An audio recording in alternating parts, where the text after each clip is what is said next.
أهلا بكم مشاهدينا الكرام في هذه النشرة الإخبارية المفصلة، وهذا أبرز عنوانها: عرس مغربي يتحول إلى مأتم.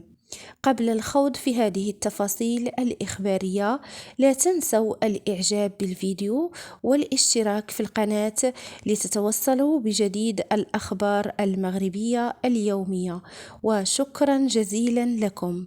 إليكم التفاصيل.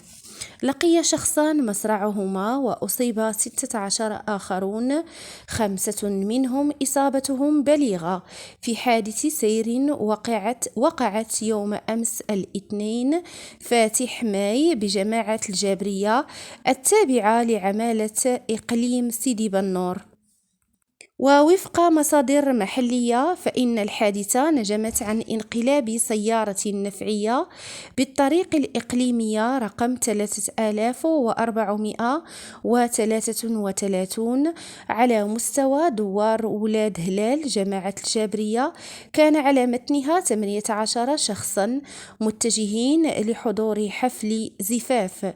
وانتقلت السلطات المحلية ومصالح الدرك الملكي والوقاية المدنية على الفور لمباشرة عمليات التدخل وإسعاف المصابين، الذين جرى نقلهم إلى المستشفى الإقليمي بسيدي بنور لتلقي الفحوصات والعلاجات اللازمة.